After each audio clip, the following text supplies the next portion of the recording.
La vie c'est bon, bon, bon, bon, bon, mais pas trop quand même. Salut à tous, c'est le philosophe urbain. Donc me revoici, j'avais beaucoup d'inspi, j'avais envie de parler, j'avais envie de philosopher, j'avais du temps avant mon cours de MMA, donc je me suis dit je vais envoyer derrière directement. Donc c'est pour ça que vous me voyez habillé de la même façon et pourtant c'est pas le même épisode. Petite parenthèse fermée. Donc pour ceux qui n'ont pas suivi qui j'étais et pourquoi j'en suis là, je vous invite à regarder les vidéos précédentes. Au moins c'est l'introductif, comme ça vous savez où mettez les pieds. Et moi j'ai pas besoin à chaque épisode de réexpliquer pourquoi on en est là, pourquoi je discute dans ma voiture, pourquoi j'ai pas l'air de quelqu'un qui philosophe. Mais ça c'est intéressant, on va y revenir. Et pourquoi je pose des questions et je me pose des questions.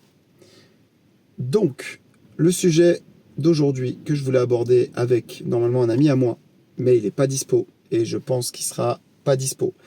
Donc j'essaye de faire comme je peux avec les gens autour de moi, parce que moi à la base c'est un podcast participatif, mais c'est difficile de trouver des gens dispo ou d'être dispo soi-même.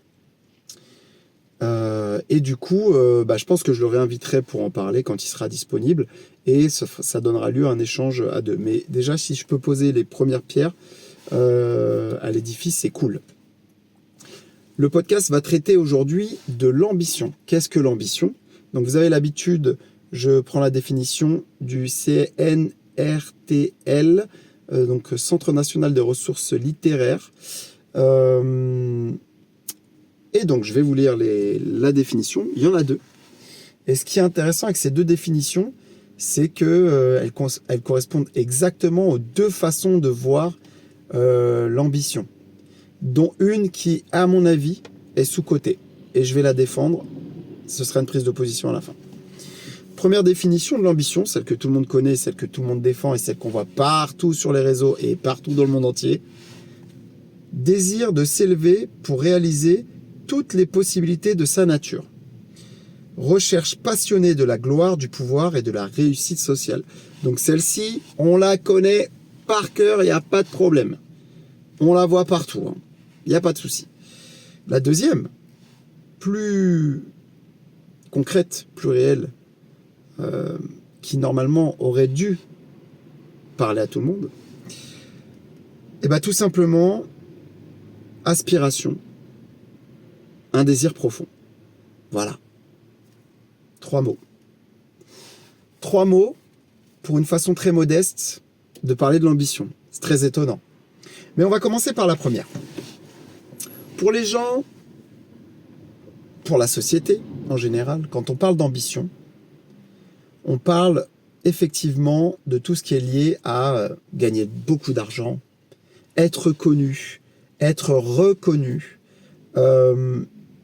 avoir du pouvoir, sans cesse pousser les limites et aller au-delà de sa propre nature, ou en tout cas de ce que sa propre nature propose. Je pense que cette définition, elle est intéressante parce qu'elle décrit un peu le malaise et le mal-être de notre société. C'est-à-dire que tout le monde se place sur le même pied d'égalité par rapport à l'ambition. Donc on va demander à un mec qui vit dans la rue, un SDF, la même chose, les mêmes ambitions qu'un mec qui vit dans le 15e, dans le 5e arrondissement, dans les beaux quartiers,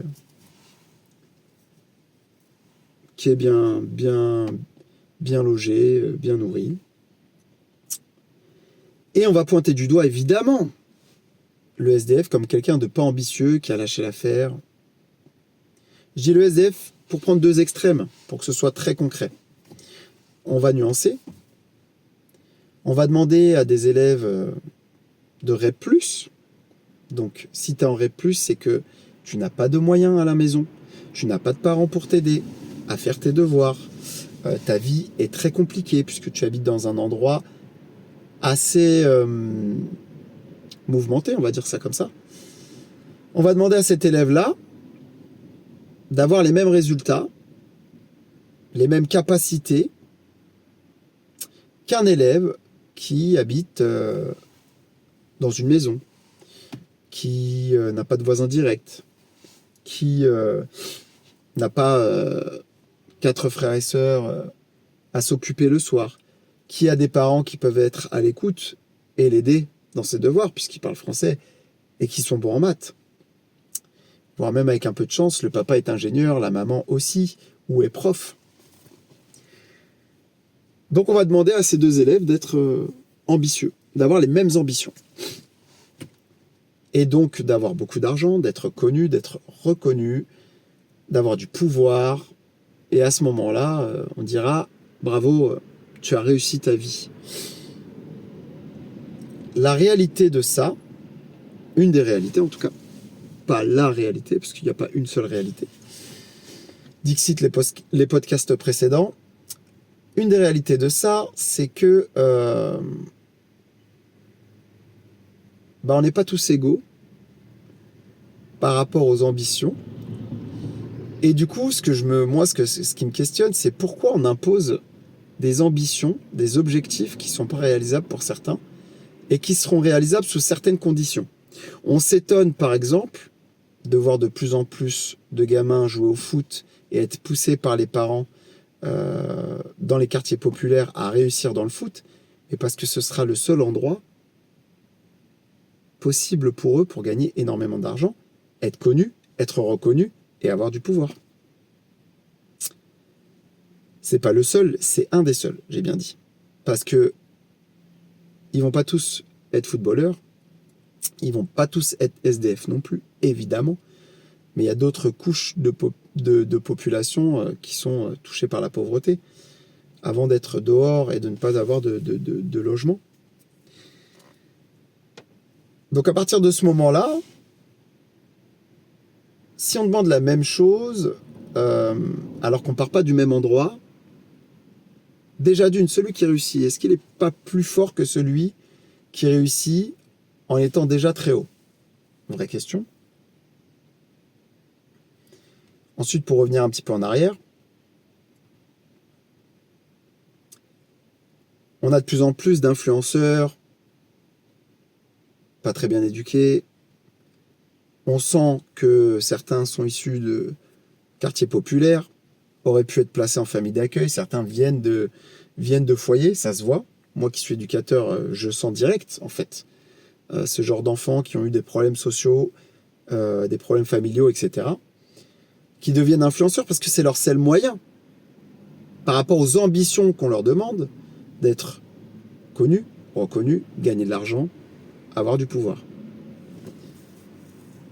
Donc il y a toute une tranche de la population qui, fixée par ses ambitions d'une société malade, va trouver les moyens d'y arriver, et c'est pas toujours les bons, parce que le reste n'est pas accessible. Et quand je dis le reste, c'est les bonnes études, l'argent pour entretenir ces bonnes études, le cocon familial qui permet ces bonnes études, le cocon amical qui permet ces bonnes études, parce que les fréquentations sont aussi un facteur majeur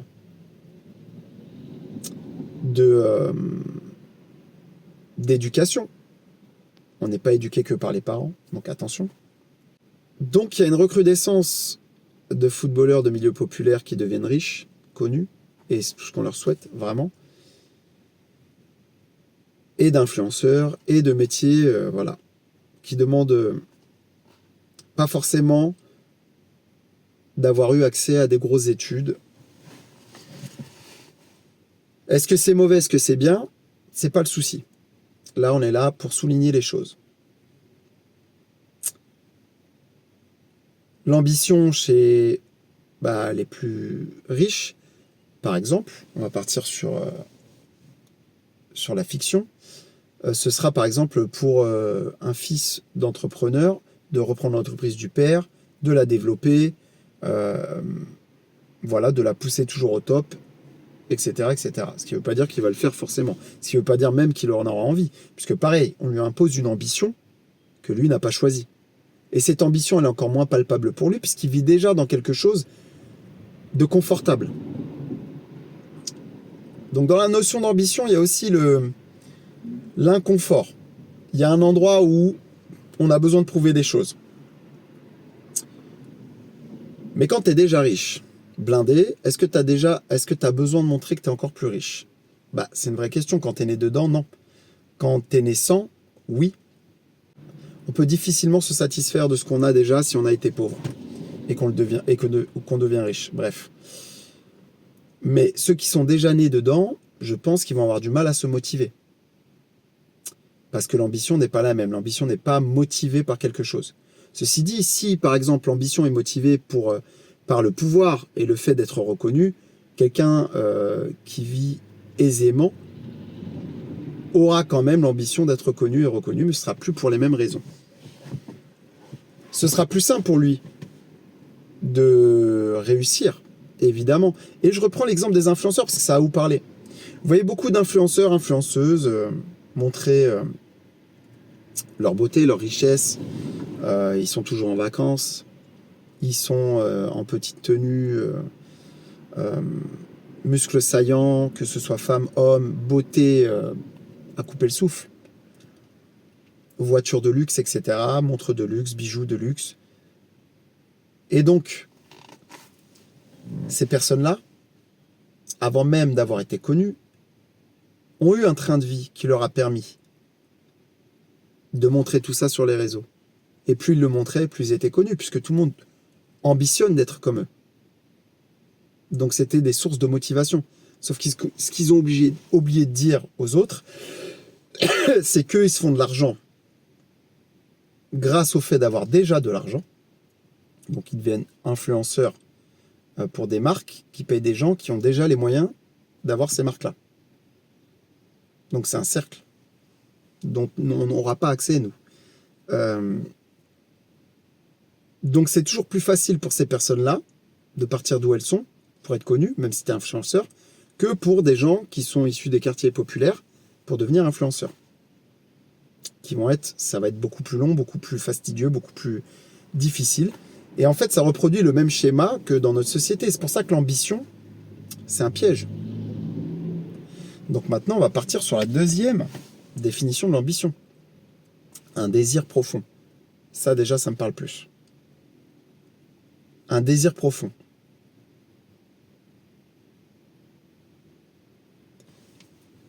En tant qu'éducateur, mon ambition, c'est que les gens dont je m'occupe arrivent à se développer, arrivent à être heureux, arrivent à obtenir une autonomie qui leur permette d'être en société avec tout le monde. Ça, c'est mon ambition. Est-ce que parce que j'ai cette ambition-là, envers moi-même par rapport aux gens que j'aide, je ne suis pas ambitieux? Est-ce que parce que le fait que mon ambition profonde d'être humain, c'est de rendre les gens autour de moi heureux au maximum, et que la plus grosse catastrophe pour moi, soit pas de ne pas avoir de l'argent, soit pas de ne pas être connu, reconnu, la plus grosse catastrophe, c'est de décevoir ceux qui m'entourent et ceux que j'aime. Est-ce que ça, c'est une ambition légitime? Quand on vient de quartier, et j'en viens, quand on est délinquant, et j'en étais, quand on a une vie très très dure, et il y a toujours plus dur, mais quand on a une vie très dure comparée à d'autres gens qu'on connaît, et moi j'ai une sphère sociale très large, ce qui me permet vraiment d'avoir des comparaisons, quand on a une vie très dure, mais déjà, pas finir en prison, avoir un métier qui nous plaît, pouvoir être en vie, ne pas finir sous addiction. Mais c'est déjà des réussites sociales. C'est déjà des exploits. Parce que de là d'où on part, réussir à s'en sortir sans passer par beaucoup de cases et de possibilités qui nous emmèneraient à la mort ou en prison, c'est déjà un exploit. C'est déjà exceptionnel. C'est déjà des ambitions qui ont été réussies. Mais est-ce que ça, c'est légitime? Est-ce que ça, c'est mis en avant? Plus que l'argent, le fait d'être connu, etc. C'est une question que je vous pose aujourd'hui. Parce que je vous dis la vérité. Moi, je suis fatigué d'être dans un monde où la seule ambition, c'est d'avoir de l'argent, d'avoir du pouvoir et d'être connu. La seule ambition valable pour les gens, et j'en ai suffisamment parlé avec des hommes et des femmes, et j'ai été vraiment épuisé par ces débats-là, d'entendre oui, mais il n'a pas d'ambition, regarde, il gagne ça, regarde, il joue à la PlayStation, regarde, il va faire son sport au lieu de s'occuper de ça, de machin. Mais chacun a ses ambitions par rapport à d'où il vient. N'oubliez pas que pour certains, être en vie, c'est déjà avoir réussi quelque chose. Moi, je suis épuisé de ce monde-là qui ne met pas en valeur les gens qui arrivent à partir de très bas, à avoir une vie stable, à ne pas avoir mal fini, mal tourné, malgré tout ce qui les entourait. Parce que là, on va nous dire, oui, mais ça, c'est normal. Non, c'est pas normal. C'est pas normal. Il faut souligner les réussites. Et réussir, c'est pas que l'argent. Réussir, c'est pas que être connu. Parce que c'est facile d'être connu et de gagner de l'argent quand on en avait déjà. C'est facile maintenant de gagner de l'argent quand tu es footballeur reconnu. Mais quand tu n'as pas de talent dans le foot, que tes seuls talents, c'est pas assez palpable pour te ramener de l'argent, mais que tu arrives quand même à te sortir de tout ça avec une vie à peu près équilibrée. Est-ce que ça, c'est pas une grosse réussite? Je sais que ça parlera à certains et pas à d'autres, puisque, comme je le disais dans les autres podcasts, il y a des réalités pour chacun. Mais n'oubliez pas que votre réalité et votre vérité, c'est pas celle de tout le monde. Donc l'ambition, il va falloir se calmer avec ça. Fort, très très fort. Que ce soit une motivation pour certains, il n'y a pas de souci. D'autres en ont d'autres motivations. Toutes aussi respectables. Et si un jour, votre femme ou votre conjoint passe du temps à se vider un peu le cerveau de la vie qui l'entoure, de tous les soucis qu'il avait eus, il est réfugié dans la bande dessinée, dans les jeux. Pas de façon addictive, bien sûr. Dans les sorties entre copains. Dans le fait d'aimer la voiture ou le sport. Et je parle femmes, hommes confondus. Et bien dites-vous que c'est ces choses-là qui ont fait que ils en sont arrivés là aujourd'hui. Donc respectez ça aussi. C'est très important. Parce que ça fait partie des choses qui les ont aidés à réussir leurs ambitions. Pas mal finir. La danse m'a sauvé la vie. Le sport m'a sauvé la vie. C'est pas pour autant que je suis devenu quelqu'un de connu dans la danse ou dans le sport. Mais ça m'a suffi pour m'équilibrer. Et j'ai pas eu besoin de plus. La philosophie m'a aidé aussi. Beaucoup réfléchir sur la vie et qu'est-ce que je devais en faire m'a beaucoup aidé. Chacun ses motivations, chacun ses ambitions. Respectez celles de tout le monde.